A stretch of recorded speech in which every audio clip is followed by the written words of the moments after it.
Well, I finally took the plunge with my woodworking and converted my garage into a woodworking shop.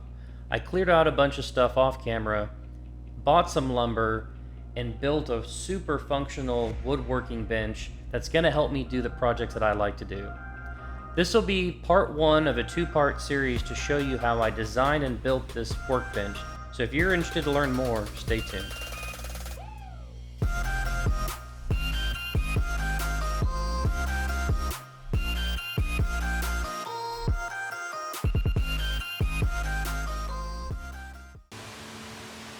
Today is the day that I finally build the workbench for the garage slash shop.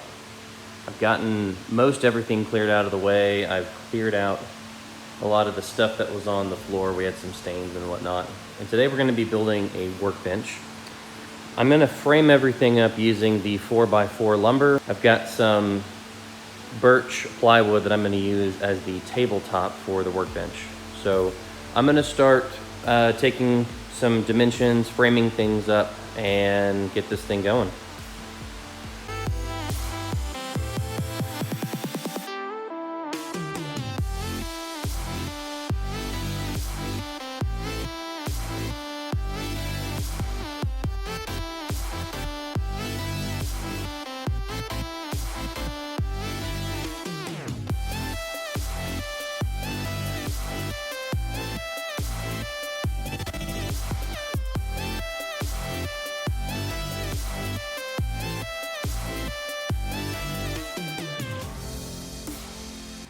Just made the cuts on all the 4x4 lumber. So we've got 28.5, we've got 41, and we've got 48 inches. So these are going to create the two end supports for the table, and then we're going to connect them by a 8-foot long beam. The joinery that we're going to use today are these 6-inch lag bolts. You'll notice that they're threaded at the end, which is going to allow this washer face right here to really cinch this cross member down onto the post and get a really good tight fit. I've used these before in our treehouse construction, as well as some headers for decking that I've done in the past, and they held up really well. So here we go.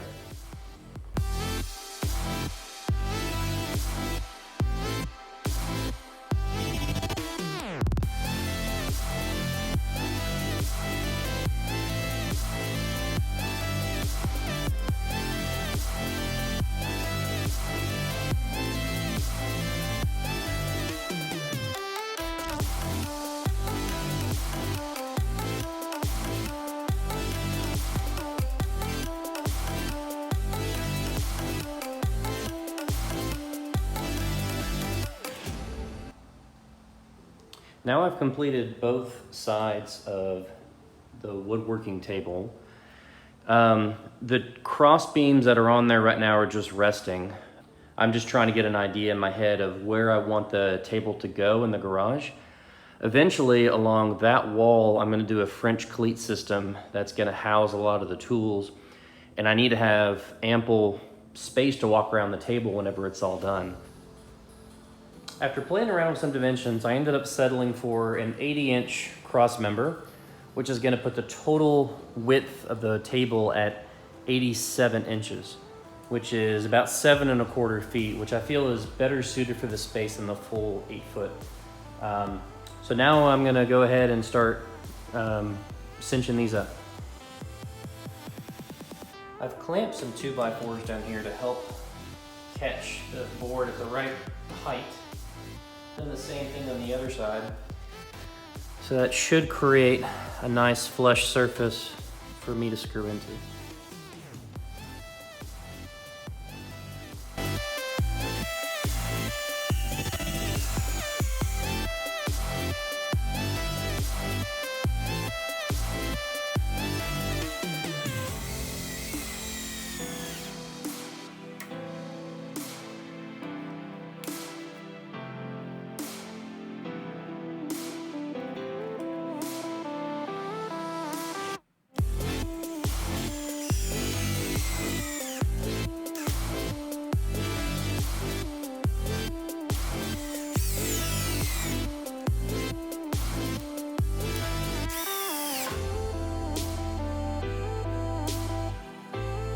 Now I'm working on connecting the bottom cross members, and the spacer that I used originally was just a normal 2x4. So if you look back on how these legs are originally put together, I used a spacer of a 2x4 underneath. So now that I'm putting together these cross members, I'm gonna use another 2x4 as well. I'm also using a clamp right here just to make sure that these two surfaces flush up to one another.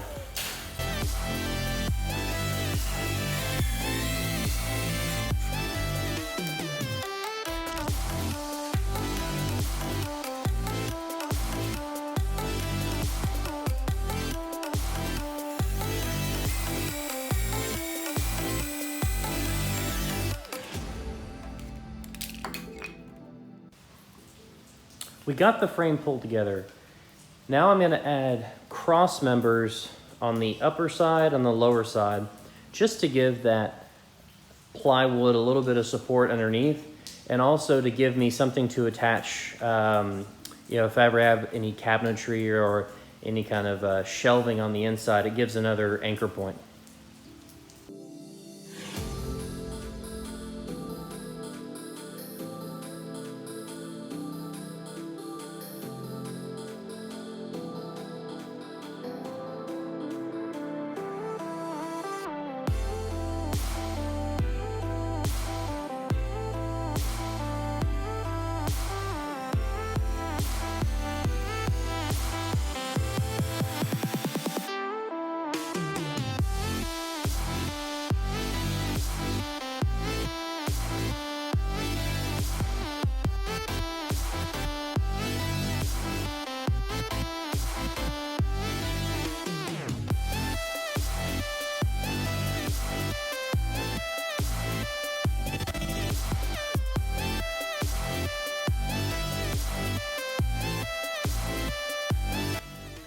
So I just threw a piece of plywood on top of the table just to see how it would look and get a feel for the height. I like how it's coming together. I'm gonna have to trace and cut kind of that 8 inches that we cut off of the right-hand side of these cross members just to make sure everything fits up. But overall, I think it's coming together pretty well.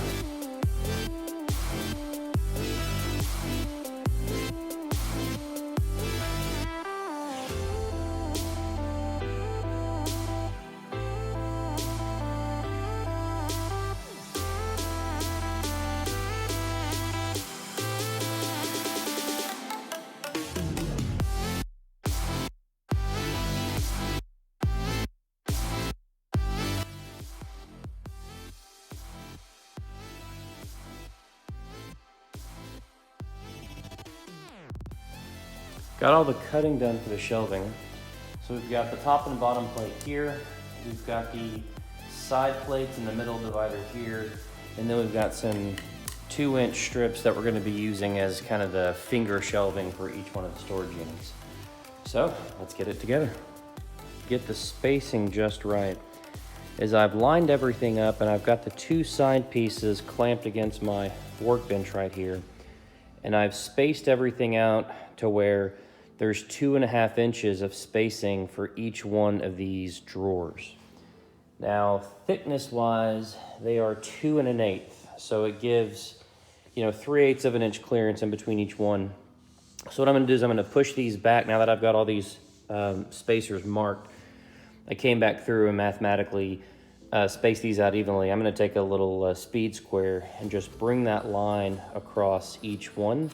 So I know whenever we go to measure everything up, everything gets transferred to both pieces.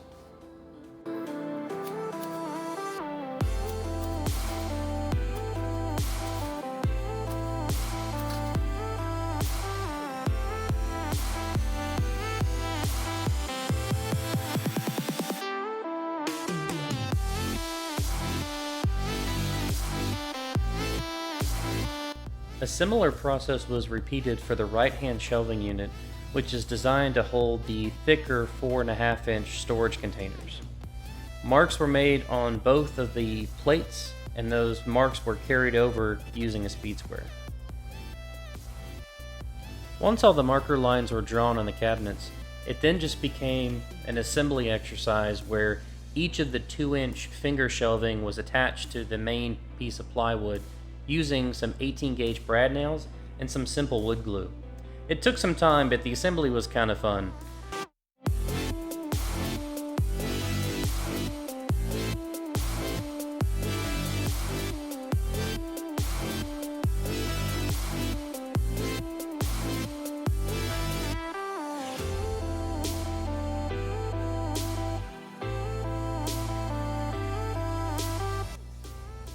I didn't do a very good job of capturing the footage while completing this part of the process, but once each of the components of the shelving was completed, it was just a matter of assembling it together, again using some wood glue and some brad nails.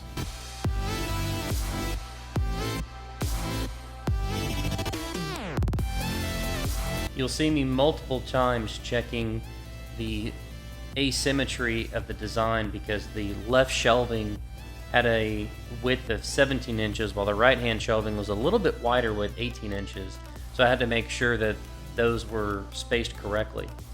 Once that was completed, the shelving slid right into the opening and it was fastened to the frame of the woodworking bench just using some simple wood screws. I used a clamp to help me keep everything flush while screwing it down. And then it was just a matter of putting in the different storage containers. Everything fit in like a glove, and I was really happy with how it turned out. Now, these storage containers can be used to hold anything that you want. You can either use the dividers that come with them, or you can take those out and just put bulkier items in. But I plan to use this storage for anything that I don't want to make a container for on my French cleat system, which is going to be a future video that's coming up. Pretty cool. So I'm going to go ahead and end part 1 of this build right here. In the next video, you're going to see additional functionality built out using a French cleat system on either side of the workbench itself.